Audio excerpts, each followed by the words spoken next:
Hello viewers, welcome to Kallidaikurichi cinema. இந்த வீடியோவில் நம்ம சிவகார்த்திகேயன் கூட ஒரு காமெடி ஆக்டர் ஒரே ஒரு முறை தாங்க நடித்த படங்களை பற்றி தாங்க பார்க்க போகிறோம். அது என்ன படம், எந்த வருஷம் ரிலீஸ் ஆகிருக்கு அப்படிங்கிறத தான் பார்க்க போகிறோம். எந்த காமெடி ஆக்டர் நம்ம சிவகார்த்திகேயன் கூட ஒரே ஒரு முறை தான் நடிச்சிருக்கிறாங்க அப்படிங்கிறத, எந்த படத்தில் நடிச்சிருக்காங்க அப்படிங்கிறதையும் இந்த வீடியோவில் பார்க்க போகிறோங்க. அதுக்கு முன்னாடி நம்ம சேனல் வீடியோவை இப்போ தான் ஃபஸ்ட் டைம் பார்க்குறீங்கன்னா நம்ம சேனல் வீடியோவை ஃபுல்லாக பாருங்கள், லைக் பண்ணுங்கள், கமெண்ட் பண்ணுங்கள், சப்ஸ்கிரைப் பண்ணுங்கள், கூடவே இருக்கிற பெல் ஐக்கனை மறக்காமல் கிளிக் பண்ணுங்கள். வாங்க வீடியோக்குள்ளே போகலாம். நம்ம சிவகார்த்திகேயன் கூட ஒரு காமெடி ஆக்டர் ஒரே ஒரு முறை நடித்த படங்களை பற்றி தாங்க பார்க்க போகிறோம். அதில் ஃபஸ்ட்டு படம் பார்த்திங்கன்னா 2012ஆம் ஆண்டு நம்ம சிவகார்த்திகேயனுடைய 27வது வயசில் ரிலீஸ் ஆன மெரினா படம் தாங்க. மெரினா படத்தில் காமெடியனாக பக்கடா பாண்டி வந்து நடிச்சிருக்காப்புல. இந்த படத்தை டேரக்டர் பாண்டியராஜ் தான் டைரக்ஷன் பண்ணிக்காப்புல. இதில் நம்ம சிவகார்த்திகேயனுக்கு ஜோடியை வந்து ஓவிய கதாநாயகியாக நடிச்சிருக்காப்புல. இதில் செந்தில்நாதன் அப்படிங்கிற கேரக்டரில் நம்ம சிவகார்த்திகேயன் சூப்பராகவே நடிச்சிருக்காப்புலங்க.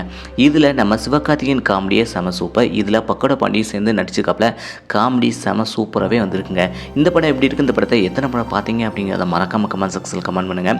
ரெண்டாவது காமெடி ஆக்டர் யான்னு பார்த்தீங்கன்னா நம்ம இமான் அண்ணாச்சி தாங்க. அவங்க வந்து பார்த்தீங்கன்னா 2015ஆம் ஆண்டு நம்ம சிவகார்த்திகேயனுடைய 30வது வயசில் காக்கி சட்டை படத்தில் நடிச்சிருக்காப்புல. இந்த படத்தில் நம்ம இமான் அண்ணாச்சியும் நம்ம சிவகார்த்திகேயனும் செம சூப்பராகவே காமெடி பண்ணியிருப்பாப்புலங்க. இந்த படத்தில் போலீஸ் அதிகாரியாக நடிச்சிருக்காப்புல நம்ம சிவகார்த்திகேயன். இந்த படத்தை RS துரை செந்தில்குமார் வந்து டைரக்ஷன் பண்ணியிருக்காப்புல.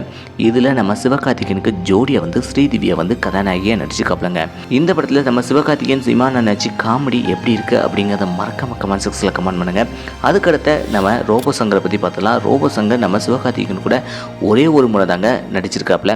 அது என்ன படம் அப்படின்னு பார்த்தீங்கன்னா 2019ஆம் ஆண்டு நம்ம சிவகார்த்திகேயனுடைய 34வது வயசில் ரிலீஸ் ஆன ஹீரோ படம் தாங்க.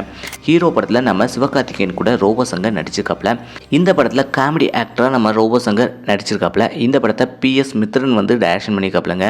இந்த படத்தில் கல்யாணி பிரியதர்ஷன் அப்படிங்கிற கதாநாயகி ஜோடி சேர்ந்து நடிச்சிருக்காப்புல நம்ம சிவகார்த்திகேயன் கூட. இதில் சக்திவேல் சக்தி அப்படிங்கிற கேரக்டரில் நம்ம சிவகார்த்திகேயன் சூப்பராகவே நடிச்சிருக்காப்புலங்க. இந்த படத்தில் நம்ம சிவகார்த்திகேயன் ரோபோ சங்கர் காமெடி எப்படி இருக்குது அப்படிங்கிறத மறக்காம கமெண்ட் செக்ஷனில் கமெண்ட் பண்ணுங்கள். இந்த 3 காமெடி ஆக்டர் மட்டும் தான் நம்ம சிவகார்த்திகேயன் கூட ஒரே ஒரு முறை தாங்க காமெடி பண்ணி நடிச்சிருக்கிறாப்புல. இந்த படங்களில் உங்களுக்கு எந்த படம் பிடிச்சிருக்கு, எந்த படத்தில் காமெடி சூப்பராக இருக்குது அப்படிங்கிறத மறக்காம கமெண்ட் செக்ஷனில் கமெண்ட் பண்ணுங்கள்.